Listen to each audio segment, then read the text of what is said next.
Welcome to the Recon Trader. In today's video, I will share with you my wick scalping strategy that utilizes my RECON WICK SCALPER indicator that I created over on TradingView. So with that being said, let's get right to it. Now, in order to add the RECON WICK SCALPER indicator to your charts in TradingView, you will need to click on the link in the description down below, as this is a private indicator that I'm only making available to my YouTube members. Once you click on the link in the description down below for this indicator, that will bring you over to TradingView and the actual page for this indicator. Once you land over here on the indicator page, you will need to scroll down to the bottom where you will find a blue button that says add to favorite indicators. Give that a click, and now you would be able to jump over to a chart, go into your indicators tab up here at the top in TradingView, and then look through your favorite indicators, and then you would simply click on RECON WICK SCALPER, and that will add it to your chart. Now, before we get too far into the weeds, a little bit of intel about this indicator. It's basically designed to measure the size of a wick, and the larger the wick, the larger one of these columns will appear down here on the indicator. And if we get a big enough wick, that would be considered an outlier, and those outlier wicks would be highlighted in either red or green, green being bullish and red being bearish. As you can see right here, these two large wicks at the top of these candles definitely qualify as outlier wicks, and for me, this would be an indication to get short. There's a lot more to that trade, and we'll get into that when we jump over to the Ethereum chart, but this indicator would at least give me a signal that there is a possibility of a trend reversal, as this type of price action, or these long wicks towards the top side, are basically selling pressure and pushing the price down when the bulls were trying to drive the price up. And the fact that it's at the top of a move is definitely bearish. Same thing back here. We get these three wicks towards the top side. You can see on the indicator that those are outlier wicks, or larger than normal wicks in the standard deviation recently, which again could be an indication of a trend reversal at the top of this move, as there's a lot of selling pressure on these three candles with these big wicks towards the top side. The same thing applies when you see these big wicks on the bottom of candles. A lot of times that is bullish buying pressure and will push the price back up. As you see right here, you get a big wick towards the downside. The bulls are pushing the price up, and then you do see the actual price action move up. And so with that all in mind, I do suggest you kind of read through the actual intel I provide about this indicator, but rather just reading through this for you, let's jump over to an Ethereum chart and see how this indicator actually works. So the idea behind this indicator is to be a scalping indicator, so the time frames it's probably going to work best are going to be your 1 minute, 3 minute, 5 minute, maybe 15-minute time frames.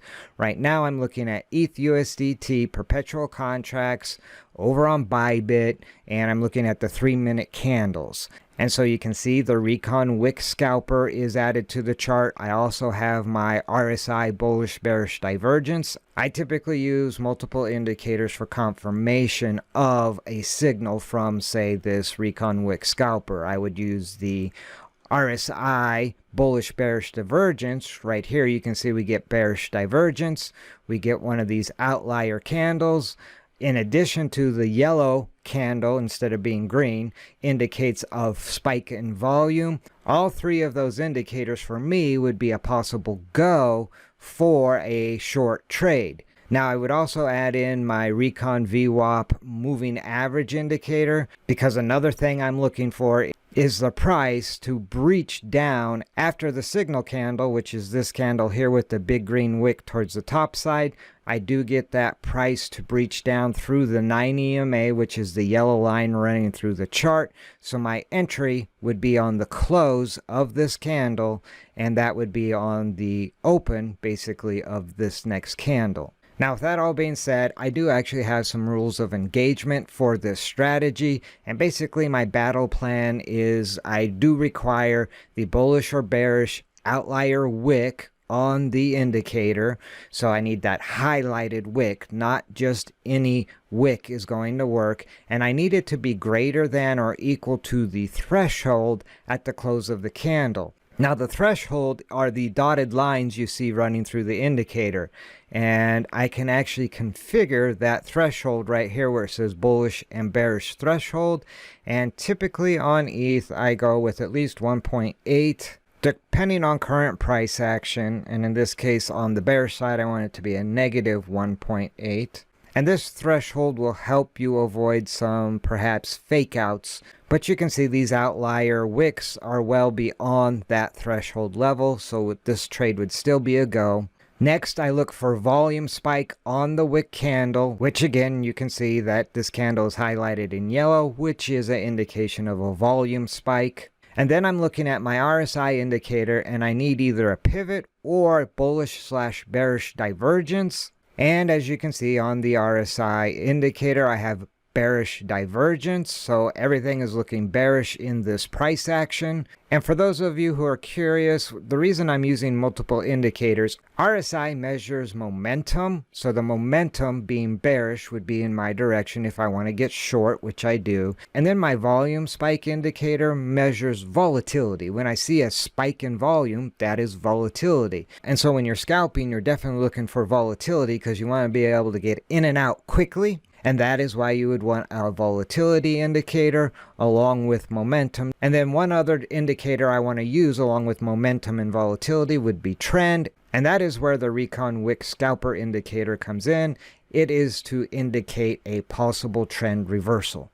Alright, so if we jump back over here to the battle plan, so far this is looking like a go. The last thing I would look for is I would observe the price action via level 2s or the order book.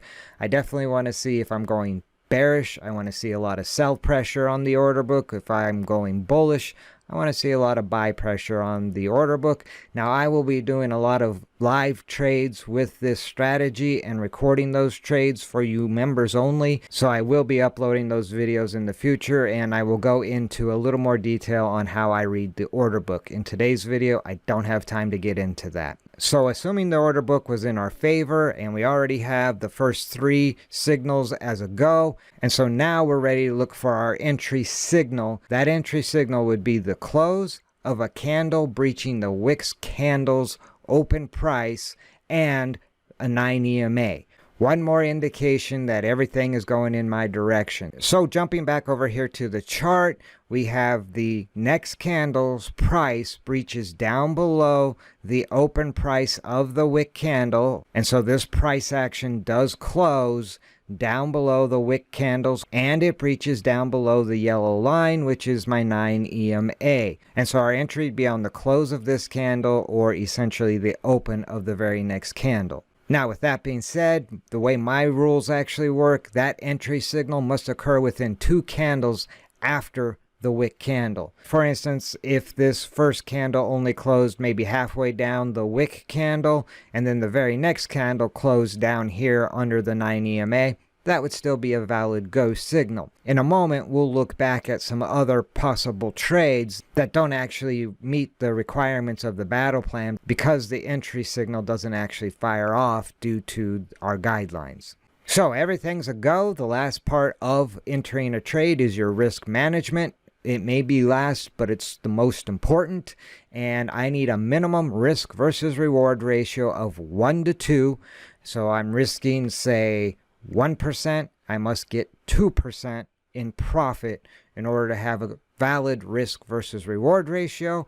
And with that type of risk versus reward ratio, I only need to be right 33% of the time to be break even. And so a win rate greater than 33% would be a profitable win rate. And I will be basing my stop loss and profit targets at either support, resistance, could be VWAP, or the moving average. As elite traders, we don't just pick numbers out of the air and hope that we're right. We look at structure, whether it be support, resistance, VWAP, moving average, or any other type of structure that would apply to this chart. So if we jump back over to the chart, we enter on the open of the very next candle. My stop loss, since I'm going short, would be at the top of these wicks, essentially back in this area. We can see all these wicks back here were prior resistance, and we would look for them to be future resistance if this price was to reverse immediately on us. And so I would look for this level to be a level of resistance. I can go all the way back into this area here,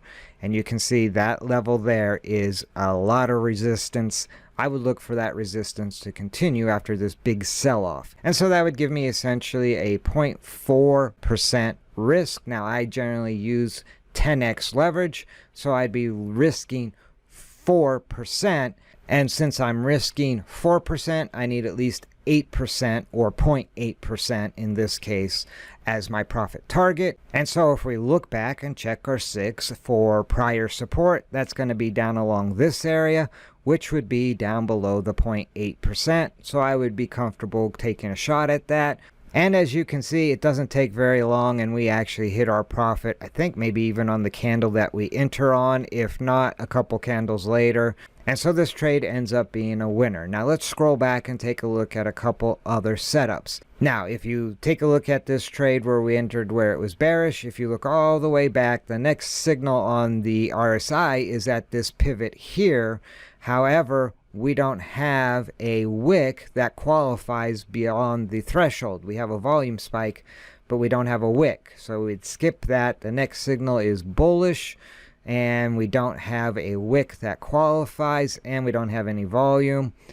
So if we keep scrolling back, the next possible signal would be the pivot right here. We do also get the wick outlier, and if you look at the candle, it does have the yellow volume indicator. And so in this case, we would be looking for a bullish move. We get the bullish wick, and the next two candles do not breach the 9 EMA, as you can see.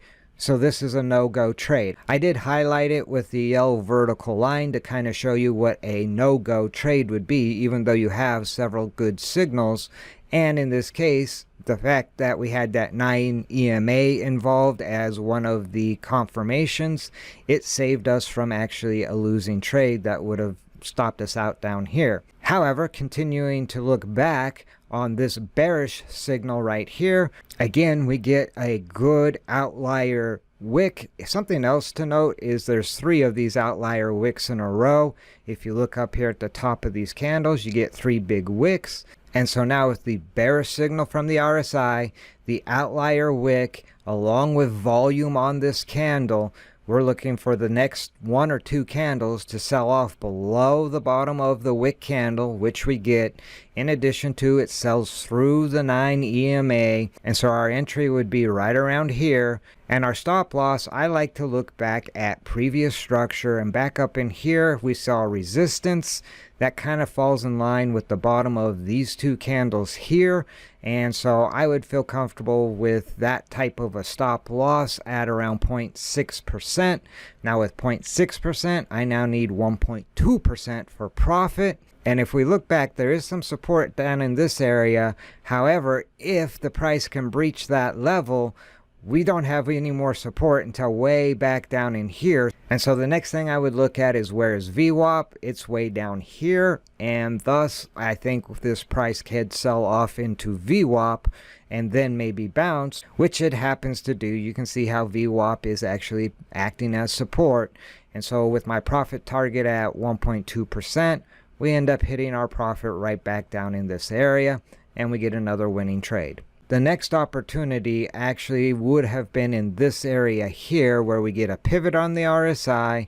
The wick candle doesn't actually exceed the threshold. You can see that that outlier candle falls short of the threshold. In addition to, even if you decided to take this trade, you still need to wait for the price on the following candles to sell off below the bottom of the wick candle, which you can see the next 2 candles don't do that, and you don't actually get a close below that wick until all the way over here, and that's at VWAP, and this would be a no-go trade for sure. Now as we scroll back, there are no more opportunities that actually play out, and something that is nice about this strategy, where you get into this area where there's really no volatility, it's just kind of moving sideways, there is nothing to really get you involved in a trade and get you chopped up. Our next trade doesn't fall until right back here, and in this case, this is where my rules are more like guidelines and not actual rules. The code is more what you'd call guidelines than actual rules. And so in this case, on the wick indicator, I get the big outlier, I do get the volume spike, and if you look down at the RSI, I don't actually get bearish divergence. But if you look back on the RSI, you see the RSI comes into the oversold, which is my red line on the RSI. And again, this one comes into the oversold. In this case, I may take this trade. And again, on the first candle after the wick, does not actually sell off below the bottom of the wick or the 9 EMA. But on the second candle, it does. And I would put my stop loss pretty tight in this case, because I am actually making an exception for the pivot or bearish divergence. And so my stop loss would be right up here at the top of these candles at around 0.4%. And I would need a profit of 0.8%, which I actually would have to hang on for some time to get way over here.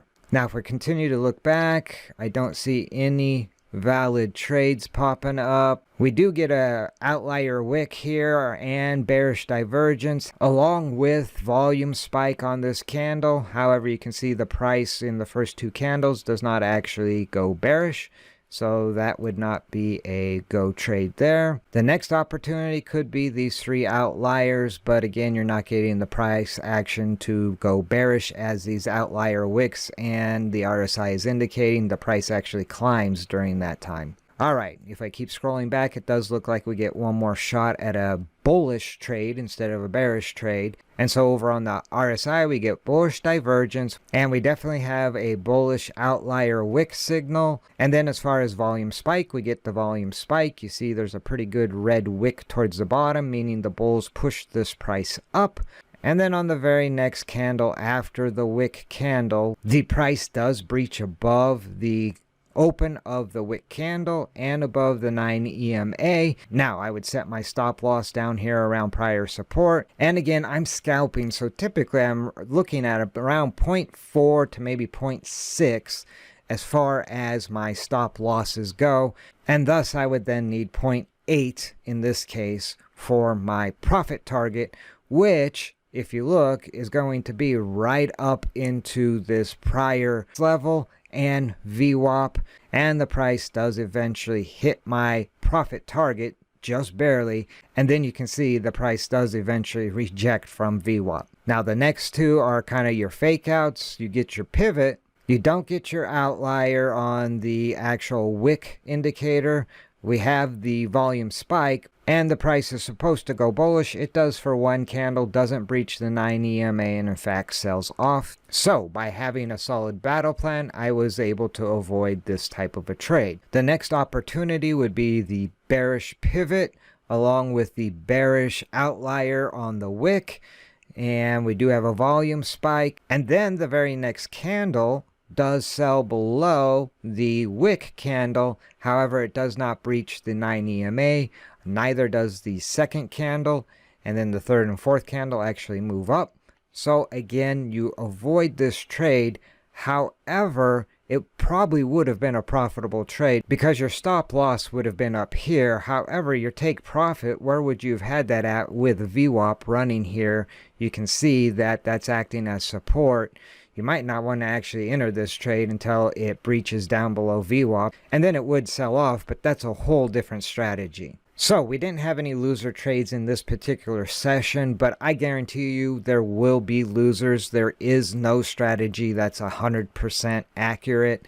It just happens to be during this session on the RSI that I looked back on, there were just no trades to take that were losers. And I think we ended up with 4 winners. So even if the next 6 trades would have been losers, the strategy would have been profitable had I stuck to my 1-to-2 risk versus reward ratio. Because again, anything greater than 33% would be winning. So I think that's enough jaw-jacking for this video. I do plan on doing some live fire testing with this strategy over on Bybit, so now would be a good time to shoot that subscribe button so you don't miss the videos of that live fire testing for this strategy. If you like this video, do me a favor, spike a like. And so with that all being said, until next time, remember, never send your money into battle without first doing your recon. See you in the next video.